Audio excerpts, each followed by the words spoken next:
G9 టీవీకు స్వాగతం.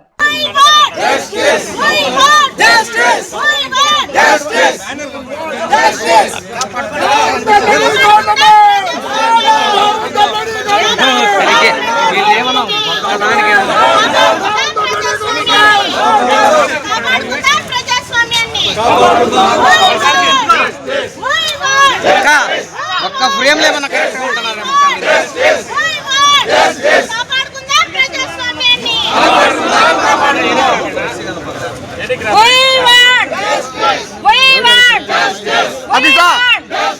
కాపాడుకుందాము ప్రజాస్వామ్యాన్ని,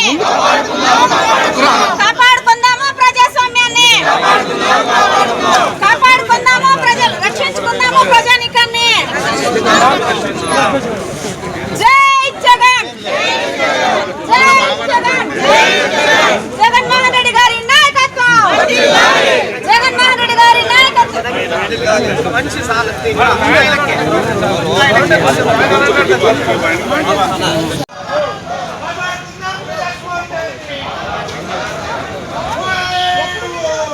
పక్కరా మురళేనా bag వస్తే బాగా అందరూ వస్తారు నీట్గా చూడు. నువ్వేం చెప్తున్నావన్నా? వీళ్ళకి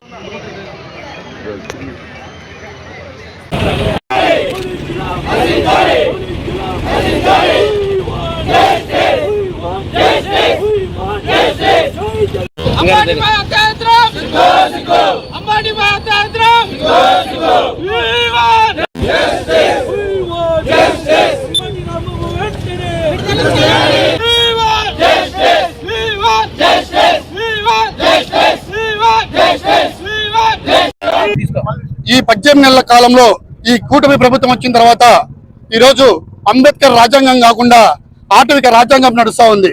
మాజీ మంత్రివర్యులు అంబటి రాంబాబు గారు ఆ కాన్స్టిట్యున్సీలో ప్రోగ్రాం నిమిత్తం పోయేస్తున్న సందర్భంలో అక్కడ ఉన్నటువంటి అవాస్తవాలకు సంబంధించి ఒక ఫ్లెక్సీని కట్టడం జరిగింది టీడీపీ వారు. దాన్ని చూపిస్తూ అక్కడేమైనా చింపడంలే, దాన్ని చూపిస్తూ పోలీసు వాళ్ళు తెలియజేశారు.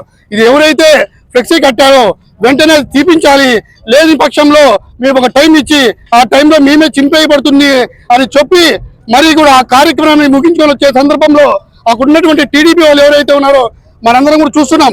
వాస్తవాలు ఒకసారి గమనిద్దాం. అక్కడ ఉన్నటువంటి టీడీపీ వారు కట్లతో రాటతో ఒక ప్లాన్ పద్ధతి పరంగా ఆ రోజు అంబటి గారు వస్తే ఒక దాడి చేయాలి, అతన్ని హతమర్దించాలి అనే ఉద్దేశంతో అక్కడ నిలబడడం జరిగింది.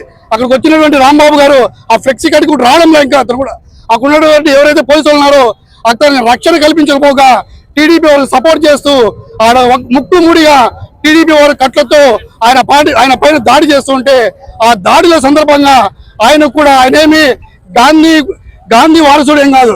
ఒక చెంప చూపిస్తే ఇంకో చెంప చూపించి కొట్టమనే దానికి ఆయన కూడా ప్రజాస్వామ్యంలో పౌరుడు. ఎవరికైనా కోపం అనేది వాస్తవం వచ్చేది కూడా. అందులో భాగంగా ఆయన కూడా ఎవరైతే అక్కడ ఆయన పైన దాడి చేసుకొచ్చారో వాళ్ళపైన రివర్స్ కావడం జరిగింది. అందులో భాగంగా వారి మీద తిడుతున్న సందర్భంలో ఎవరైతే మీ అధ్యక్షుడు నాడు చంద్రబాబు నాయుడు గారు ముఖ్యమంత్రిగా ఆయన కాకపోతే వాళ్ళ అబ్బాయిని కూడా రమ్మని చెప్పి వాళ్ళ తండ్రి గారిని కూడా రమ్మని చెప్పి ఒక భాష ఉపయోగించడం మనమందరం కూడా విన్నాం. అని వాస్తవంగా చంద్రబాబు నాయుడు తిట్టిన వీడియోలో కూడా లేదు అది.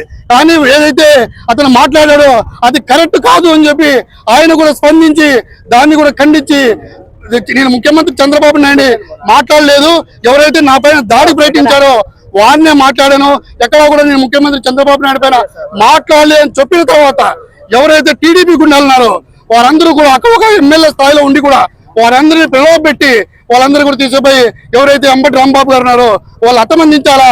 ఎందుకంటే వైఎస్ఆర్ కాంగ్రెస్ పార్టీలో ఒక బలిజ సామాజిక వర్గానికి చెందిన ఒక ముఖ్య నాయకుడు, ఆయన గొంతు ఎక్కువగా ఏదైతే ప్రజల పక్షాన ఫైట్ చేస్తున్న ఉద్దేశంతో ఆయన్ని మాట్లాడనీయకుండా ఏదో విధంగా ఇరికిస్తే ఆయన బయటికి రావడం ఉద్దేశంతో వారి ఇంటి పైనకి పోయి దాడులు చేయడం మనందరూ కూడా చూసాం. ఆ దాడుల సందర్భం కూడా ఎవరైతే ఎమ్మెల్యే గారు ఉన్నారో ఎమ్మెల్యే గారు వారి భర్త గారు అదేవిధంగా వాళ్ళ అనుచరులు వచ్చి ఆయన దాడి చేసిన సందర్భంలో అక్కడ పోలీసు వారు కూడా ఉన్నారు. ఆ పోలీసు వారు ఎవరైతే దాడి చేసుకొచ్చారో వాళ్ళ ప్రొటెక్షన్ ఇస్తానే కానీ ఎవరైతే వైఎస్ఆర్సీపీ నాయకులు ఉన్నారో వాళ్ళ పైన దాడి చేయండి, ఏమైనా వాళ్ళు వ్యతిరేకిస్తే వాళ్ళు మీ పైన దాడి చేస్తే మేము వాళ్ళని అరెస్ట్ చేస్తామని చెప్పి పరిస్థితుల్లో ఆ రోజు పోలీసులు కూడా ఉన్నారని చెప్పి తెలియజేస్తున్నాం. మేము ఒకటే చెప్తున్నాం, వైఎస్ఆర్ కాంగ్రెస్ పార్టీ నాయకులుగా మా కార్యకర్తలుగా ఎవరైతే మేమన్ని అవాస్తవాలు ప్రచారం చేస్తున్నారో వాళ్ళనే మేము ఉద్దేశించి మాట్లాడుతూ ఉన్నాం. మీరు ఈరోజు అధికారంలో ఉన్నారు, మీరు అవాస్తవాలు మాట్లాడించిన పనిలే. మీరు నిగ్గు తేల్చండి.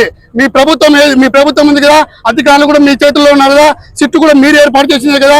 అది ఏదైనా లడ్డూలో కల్తీ జరిగింటే అది నిగ్గు తేల్చి ఎవరైతే దానికి బాధ్యతలు ఉన్నారో వాళ్ళందరూ కూడా శిక్షించాలి. అంతే. అట్లా కాకుండా వైఎస్ఆర్ని నామరూపాలు లేకుండా చేయాలంటే ఏదో ఒకటి అవాస్తవాలు క్రియేట్ చేసి జగన్మోహన్ రెడ్డి గారిని ప్రజల్లో నుంచి దూరం చేయాలి, అదేవిధంగా వైఎస్ఆర్ కాంగ్రెస్ పార్టీని దూరం చేయాలని ఒక ఉద్దేశంతో మీరు చేస్తున్నటువంటి ఈ వాస్తవాలు కాకుండా అవాస్తవాలు అని చెప్పి తెలియజేస్తున్నాం.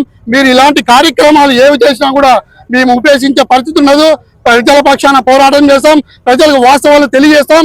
మేము వైఎస్ఆర్ కాంగ్రెస్ పార్టీ మీరు టీడీపీ చేసే దాడులకు, అదే విధంగా మీరు మీ అధికారాన్ని అడ్డం పెట్టుకుని పోలీసులు ఏ విధంగా మా పైన ఉసిగలిపినా, మా పైన కేసులు పెట్టించినా, దౌర్జన్యాలు చేసినా ఉపేక్షించే పరిస్థితి ఉండదు.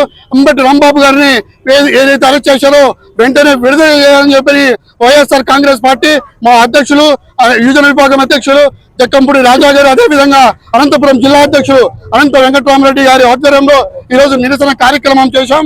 ఇదే విధంగా ఇలాంటి దాడులు మరిన్ని కానీ చేసి ఆపకపోతే పెద్ద ఎత్తున కార్యక్రమాలు చేస్తాం.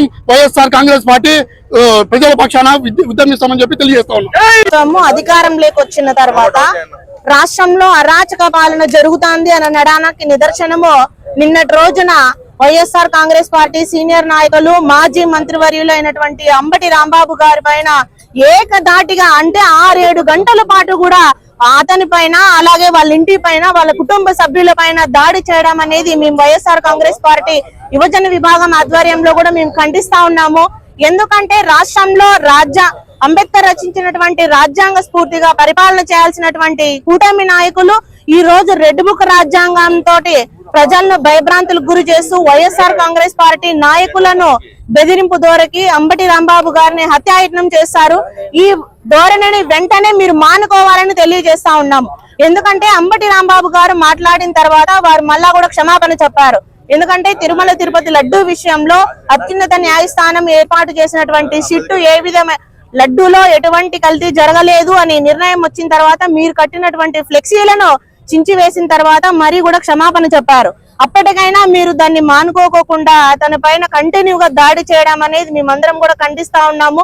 ఇటువంటి చర్యలకు భవిష్యత్తులో మీరు పాల్పడితే మాజీ ముఖ్యమంత్రి వర్యులు వైఎస్ జగన్మోహన్ రెడ్డి గారి ఆదేశాల మేరకు, అలాగే యువజన విభాగం ఆధ్వర్యంలో కూడా మేము మరిన్ని కార్యక్రమాలు చేపడతామని కూడా ఈ సందర్భంగా తెలియజేస్తా ఉన్నాం.